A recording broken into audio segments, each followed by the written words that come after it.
Tottenham have beaten Manchester City once again. This time it was a 2-0 victory away from home in Thomas Frank's first competitive away Premier League game.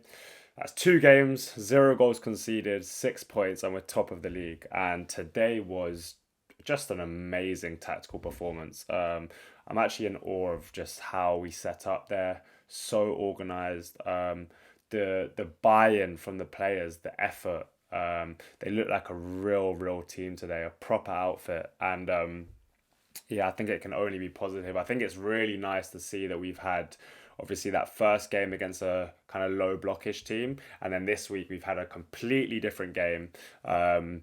And we've had two different styles and both have been effective. So we were able to kind of displace Burnley's block last week, not to the fullest extent, but I think we were really good, or really solid at least. And I think today, again, completely different style, but very effective. And I'm just going to jump into it. So if we take a look at how, first of all, we set up. We had a back four. I think many people expected a back three today. I think the reason that we maybe didn't see, or maybe we saw a back three at PSG and didn't see one today, is I think that Dembele was kind of dropping into sort of these areas here. If I just show you these sorts of areas, and I think having, let's say, an extra centre back there would allow him to kind of drop in on Dembele dropping in, and then you still have that solid kind of back two behind. I think part of the other reason why is because of their sort of 1v1 threats out here. So if sort of Jed Spence or Porro was beaten by, it was Due and Barcola, I believe, you'd always have that outside centre back to come and engage and clear up. So today we saw a back four. And yeah, I want to cover a few things. I think obviously City kind of I think controlled the early stages of the game. I think what we did really well actually is have a solid setup, and then kind of feel our way into the game. And so I think there was a few things that I noticed quite early on. So I think we had situations where we were in a low block, but we were actually very aggressive for the majority of the game.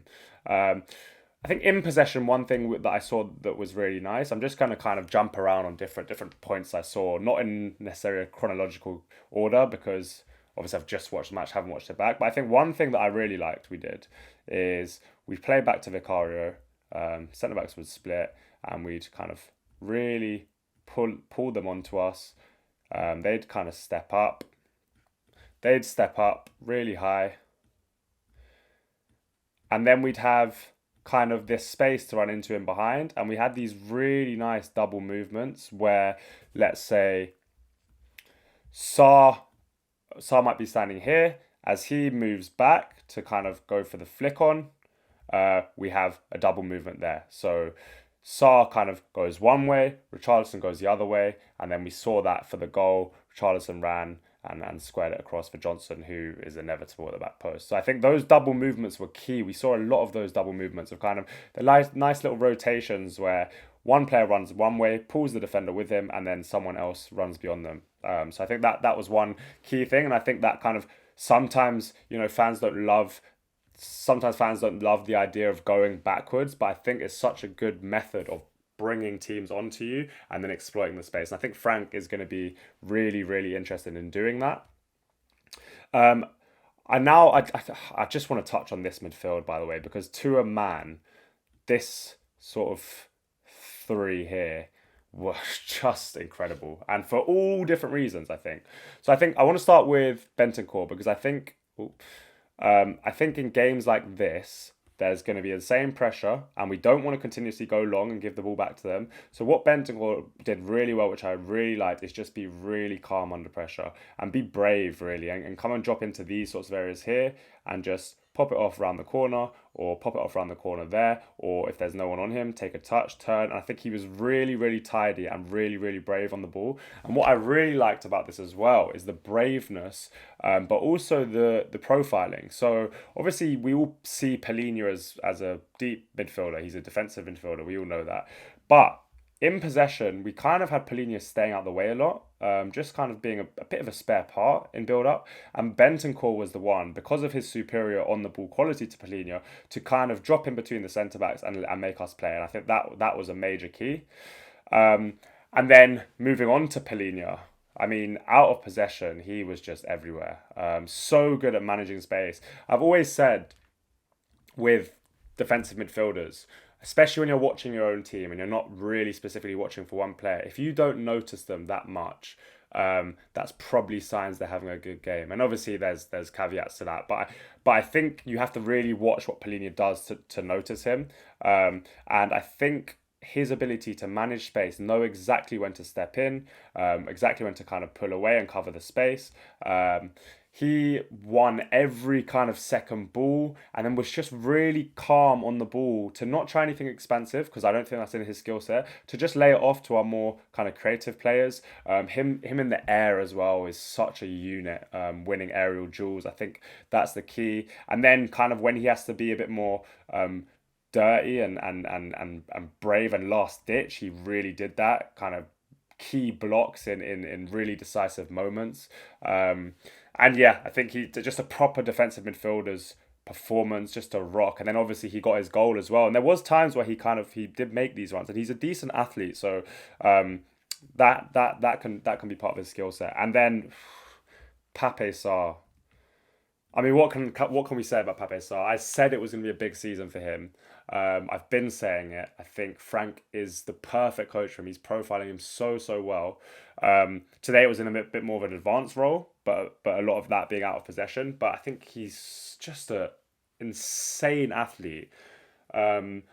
He looks like he's jogging, but he just covers ground so quickly. He never looks tired. But today it was a more advanced role, and obviously he's not just an athlete. He's intelligent. He's getting so much more kind of assured in himself as well, where he looks like he's brave on the ball and wants to take responsibility, and he never hides. I think that's such a key thing here. So often we see Johnson kind of get isolated out here. Who's the first to run over and support him? Sarr. He's happy to take the ball in difficult situations and then recycle it. He was everywhere. He was kind of winning flick-ons all the time. But if we put in Man City, I think what the key with Sarr was is when they tried to play out. So I do need to watch it back properly. But when they tried to play out, this is what I saw as happening, is Richarlison would kind of cover this sort of area. Johnson would step up here to kind of cut off these two.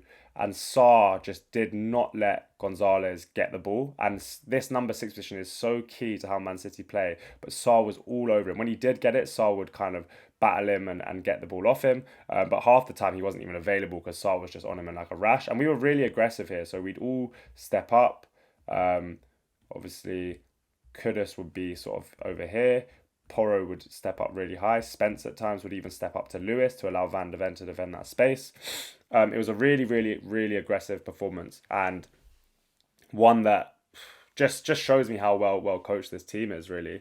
And yeah, I think that was kind of the key to the game, is really being aggressive, not letting City play out. I obviously want to talk about Richarlison. I think his ability to just relentlessly press, always putting the centre backs under pressure, just makes them uncomfortable, really ruins their rhythm and doesn't let them get that rhythm to kind of start controlling the game. Second balls, always fighting for everything. It's the bare minimum you should ask from a player, but I think there's certain players that do it to just a crazy level. And even those kind of dark arts, slowing the game down, winning fouls, little niggly like trips and stuff like that, they're so key to stopping the opposition's momentum. And then his ability in the box, I think we saw him, I think he probably should have done better with some of those chances, but Porro had some real, and I'll get onto Porro defensively because I think he struggled at times, but I think Porro had some real nice moments of these kind of crosses and just putting it right on the money. And Richarlison another day I think would have had a goal there. Just he has a great ability to kind of peel off, and his aerial ability is top. So I think that was the key. I think also Porro did well. Before I get onto his defensive performance, I think he really did well in these kind of tight moments right on the touchline where we're trying to get out. I think his ability to just have a high technical ability and use that to kind of maybe fake inside and play here or wrap a nice pass to Kudus. Really nice. And then obviously we did at times have to defend a bit lower. Um, Obviously, City made some subs, as did we, but I'll just get this sorted. So I think Marmoush in the first half, I think gave Porro some difficulty. I think Porro isolated is not the best 1v1 defender. I think he kind of played a little bit below his level today. 1v1, I think he is better than that. Marmoush gave him some problems. Great player. I think that's going to happen. We can't all be Jed Spence because I think another game where he's just locked up his winger. He'll do that week in, week out. He's that good defensively. But Porro, he got turned inside and out, and I think we have to be a bit careful sometimes leaving him isolated. So I think Palhinha can help cover there. Romero, I think, did help cover there a lot. I actually think Romero was outstanding, especially second half. Such a backline leader. And then obviously Doku, where's Doku, came on. And Doku will do this to anyone. He will do this to anyone, but Porro especially, obviously, because I think Porro really struggled. There was one where he probably could have gave away a penalty. But Doku's 1v1 ability is so difficult to stop, which was why it was really nice to see Kudus double up. And that guy, if you think Sarr has an engine, Kudus has almost as good as an engine. Like his ability to get up and down the pitch, his on-the-ball qualities are obviously there to see. We know that. Some of the flary stuff he did today even. But what I was really impressed with today is just his work ethic. He was here doubling up on Doku to really help protect Porro. And then when he did win, and he's also, Kudus is so good defensively, not just works hard defensively, but his upper body strength, his dual capability, his ability to just shrug people off and then come out on top. So good. And then we kind of did need bits of his quality here to get us up the pitch. I think he kind of lacked a little bit in the final third at times, but I think overall just a top performance. I think the key though was certainly these three, and I just want to reiterate that because I think they worked so well together. I think in a maybe game against a lesser side, it might not have enough creativity, that midfield. But I said from today, I said on my TikTok that today's not about on the ball creativity. We're not going to have much of the ball. We're not going to need to unpick a lock. What we're going to need is big transitional players, and these three were brilliant. In such different ways as well. Like I said, Bentancourt's calmness and composure on the ball and really helping us make things tick when we really need to gain some control. Palhinha's ability to just marshal that midfield out possession, really great awareness, great positioning all the time, being that player to intercept and win the ball back, and then obviously Sarr's energy to get up and down, his braveness in taking the ball out here and then recycling possession, also his attacking capabilities of winning these kind of flick-ons and dueling really high up, and obviously then sticking on Gonzalez to stop them from playing, I think was all fantastic. And I think we go into that Bournemouth game now really confident, and again, it's going to require a different style. I'm really enjoying this adaptability, and I have said from when Frank came in that I wasn't worried about these big games. I think Frank is always going to have a great plan for these big games. It's against low blocks that I worry.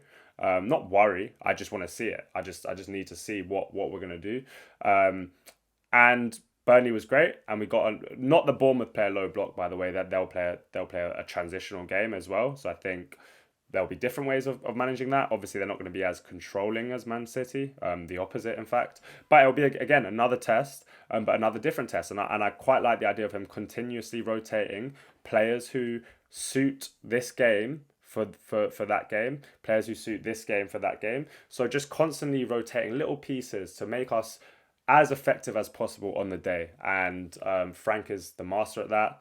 And yeah, I'm now buzzing to go to the Bournemouth game. It's at that point in the season where the excitement's just so high. I just want the next game to come around quickly. Like it's so fun to watch us. Hopefully we get also a 10 in before then, because I think that could be the key against sides like Bournemouth. But yeah, again, just what a performance. But yeah, if you do like this content, please do subscribe. 2 videos a week minimum, hopefully 3 a week where we can. Obviously got the podcast going as well. Please comment down below who you were most impressed by today. And make sure you share this with all your Spurs fan friends, all your Spurs fans family. This is a great moment to be a Spurs fan. The hope is back. Make sure you ride on that hope and really continue to get behind the team, because I think especially in the stadium. That makes such a difference. And yeah, we'll move on to Bournemouth. Hopefully, another win. Maybe we'll just win every game going forward and not concede a goal. But yeah, thanks for watching, guys, and come on, you Spurs.